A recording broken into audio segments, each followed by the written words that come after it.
Campaign ಇನ್ನ ಹಾಂ sir. ತಯಾರಿ ಈಗ ಮಾತಾಡ್ತಾ ಇದ್ದೀರಾ. ಹಾಂ ತಯಾರಿ ಏನಿಲ್ಲ. ಎಲೆಕ್ಷನ್ ನಲ್ಲಿ ನಾವು 3 ಕ್ಷೇತ್ರದಲ್ಲಿ ಗೆದ್ದಿದ್ದೇವೆ. ನಮಗೆ ಬಂದಿರೋ ವರದಿ ಪ್ರಕಾರ 3 ಕ್ಷೇತ್ರದಲ್ಲಿ ನಾವು ಖಂಡಿತವಾಗಿ ಗೆದ್ದಿದ್ದೇವೆ. ಸರ್, ವಿಲ್ಸನ್ ಗಾರ್ಡನ್ ನಾಗಂಗ್ ಇದಕ್ಕೆ ಸಂಬಂಧಪಟ್ಟಂತೆ ನಿನ್ನೆ ಹೈಕೋರ್ಟ್ ಒಂದು ಜಡ್ಜ್ಮೆಂಟ್ ಕೊಟ್ಟಿದೆ ಸರ್. ಜೈಲು ಅಧಿಕಾರಿಗಳ ಸಹಕಾರವಿಲ್ಲದೆ ಮಾದಕ ವಸ್ತುಗಳು ಒಳಗಡೆ ಹೋಗೋದಕ್ಕಾಗೋದಿಲ್ಲ ಅಂತ. ಏನು ಅಬ್ಸರ್ವೇಷನ್ಸ್ ಮಾಡಿದ್ದಾರೆ, ಅದಕ್ಕೆ ಏನು ಕ್ರಮ ತಗೋಬೇಕು ಅದನ್ನೆಲ್ಲ ನಾವು ಸತತವಾಗಿ ತಗೊಳ್ತಾ ಇರ್ತೀವಿ.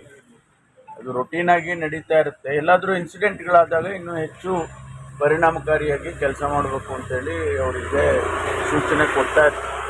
ರೊಟೀನ್ ಇದು ನಡೀತಾ ಇರುತ್ತೆ. ಕೋರ್ಟ್ ಈ ರೀತಿ ಹೇಳಿದ್ರೆ ಜೈಲಿನಲ್ಲಿ ಮಾದಕ ವಸ್ತುಗಳು ಸಿಕ್ಕುವುದು ಇದೇನು ಹೊಸದೇನಲ್ಲ. ಆದರೆ ನಾವು ಅದನ್ನ ಸಂಪೂರ್ಣವಾಗಿ ನಿಲ್ಲಿಸಬೇಕು ಅಂತೇಳಿ ಈಗಾಗಲೇ ನಾನು DGಗೆ ಇನ್ಸ್ಟ್ರಕ್ಷನ್ ಕೊಟ್ಟಿದ್ದೇನೆ, DG ಪ್ರಿಸನ್ಸ್ಗೆ. ಅವರು ಮಾಡ್ತಾ ಇದ್ದಾರೆ.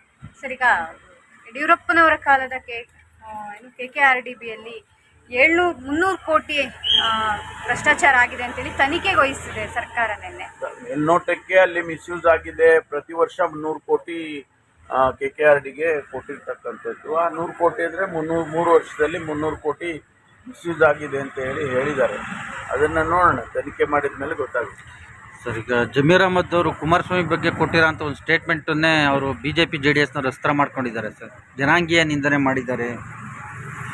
ಏನು, ನಾನು ಮೊದಲಿಂದನೂ ಅವರು ಭಾಳ ಸ್ನೇಹಿತರು, ಗಳಸ್ಯ ಕಂಠಸ್ಯ.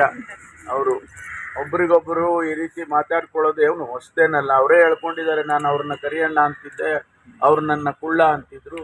ಆದ್ದರಿಂದ ಅದೇ ರೀತಿ ಮಾತಾಡಿದ್ದೀನಿ, ಅದರಲ್ಲೇನು ತಪ್ಪಿದೆ ಅಂತ ಅವರೇ ಜಸ್ಟಿಫಿಕೇಶನ್ ಮಾಡಿದ್ದಾರೆ. ಇದೆಲ್ಲ ಸಣ್ಣ ಸಣ್ಣ ವಿಚಾರಗಳು, ವೈಯಕ್ತಿಕವಾದಂಥದ್ದು. ಆದ್ದರಿಂದ ಅದ್ರ ಬಗ್ಗೆ ಹೆಚ್ಚು ಚರ್ಚೆ ಮಾಡೋದು ಅಗತ್ಯ ಇಲ್ಲ. ಸರ್, ವಿಜಯೇಂದ್ರ ಅವರು ನಿನ್ನೆ ಮತ್ತೊಂದು ಗಂಭೀರ ಆರೋಪ ಮಾಡಿದ್ದಾರೆ. ಅಸಮರ್ಥ ಸರ್ಕಾರ, ಅಸಮರ್ಥ CM ಇದ್ದಾರೆ ಅನ್ನುವಂಥ ಮಾತನ್ನು ಹೇಳಿದ್ದಾರೆ. ಅವರ ಅಭಿಪ್ರಾಯ. ಅವರ ಅಭಿಪ್ರಾಯ. ಆದರೆ ನಮ್ಮ ಅಭಿಪ್ರಾಯ ಸಮರ್ಥ ಮುಖ್ಯಮಂತ್ರಿ, ಸಮರ್ಥ ಸರ್ಕಾರ, ಅದು ನಮ್ಮ ಅಭಿಪ್ರಾಯ. ಸರ್, ಮತ್ತೊಂದು ಧಾರವಾಡದಲ್ಲಿ ಕಾನ್ಸ್ಟೇಬಲ್ ಅವ್ರ ಮೇಲೆ ಹಲ್ಲೆ ಆಗಿದೆ ಸರ್. ಅಂದರೆ